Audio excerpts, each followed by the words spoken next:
I was on a Black Ops mission when my sat phone rang. The rotor wash beat against my skull, but the voice in my ear was louder. "We're treating your son for a broken arm and burns. ER doctor." Neutral, detached, like he'd been trained to deliver bad news in measured doses. Then, his voice, thin, trembling.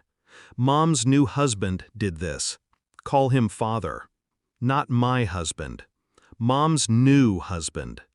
The words hit like suppressed gunfire, quiet but fatal. I didn't breathe, didn't blink. The phone left my hand before my mind caught up. My commanding officer's voice cut through the noise. "Your mission is scrubbed. The Stealth Hawk is yours. Translation, go." The world narrowed to the map in my head. Coordinates, flight time, entry points. I wasn't going home to comfort him. I was coming home to collect a debt, paid in blood. 2 hours into the flight, my hands were steady. That told me I wasn't angry yet. Anger is heat. Heat burns out. What I felt was pressure. Cold, compact, unstoppable. She remarried, quietly, while I was deployed. He was an old family friend, the kind who lingered too long in conversations and looked away too slowly from photographs. She sent me a photo last month, her smiling, his arm tight around her waist. My son in front, small shoulders pulled in, eyes down. I thought he was just shy.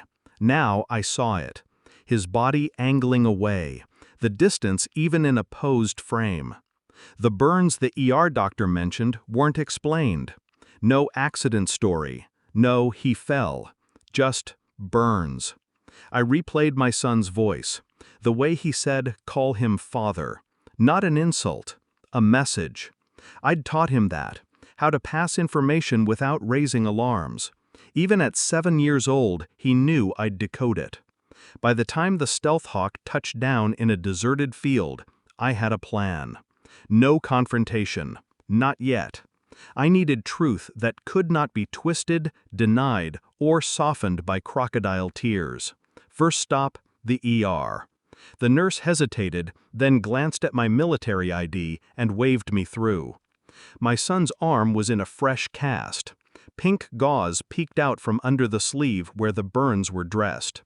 He didn't cry, not for me. His eyes, same gray as mine, flicked to the door. I asked one question. Low. "Where?" His gaze shifted down and left. Southwest. Home. The training was still there. I kissed his forehead, told him I'd be back before the clock in his room hit midnight. He nodded once. Next stop, a friend in the cyber unit. A phone dump took 15 minutes. Call logs, texts, bank transfers, GPS pings from her phone. Patterns emerged. Trips to hotels, cash withdrawals, messages deleted in perfect intervals, always after school hours. The burns? A Google search from his phone last night, "How to treat stove burn child." It was the photo that locked it. Dated 2 nights ago. My son, shirtless, arm red and blistered. In the background, him. Beer in one hand, other hand mid-gesture, like he was explaining something funny. Her, smiling faintly, almost indulgently. The metadata matched. The kitchen light was the same. This wasn't an accident. It was an event. I didn't knock when I reached the house. She opened the door, startled, wrapped in a silk robe. Behind her, footsteps retreated into the kitchen. I handed her the printout, the photo. Said nothing. Her eyes darted to the paper, then up at me. "It's not what it—" "Finish that sentence," I said. Calm. She didn't. The kitchen footsteps stopped. I walked past her. He was leaning against the counter, trying to look casual, but his pupils told another story. I set the photo on the counter in front of him, pulled a small recorder from my pocket, pressed play. My son's voice again from the ER bed. "Mom's new husband did this." No shouting, no threats, just silence. The kind of silence that lets guilt hear itself echo. I leaned in slightly. You'll never see him again. And when the police ask how I knew, I'll tell them you confessed. I left the recorder there, still running. They would fill it themselves. Denials, excuses, accusations, all of it usable. Her voice trembled behind me.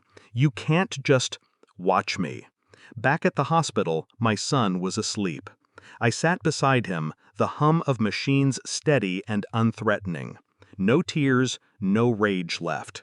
This wasn't about punishment anymore. It was about removal, extraction. In the field, when something endangers the mission, you cut it out cleanly. They were gone from our lives. Whether by the courts or by fear didn't matter. At midnight, the clock in his room clicked over. He stirred, eyes opening just enough to see me there. "We're going home?" he asked. "Yes," I said. Not to the house. Not to her. Home was wherever he was safe. I took his uninjured hand in mine. The last thought before the dark took me. You don't win by striking back. You win by leaving nothing for them to strike.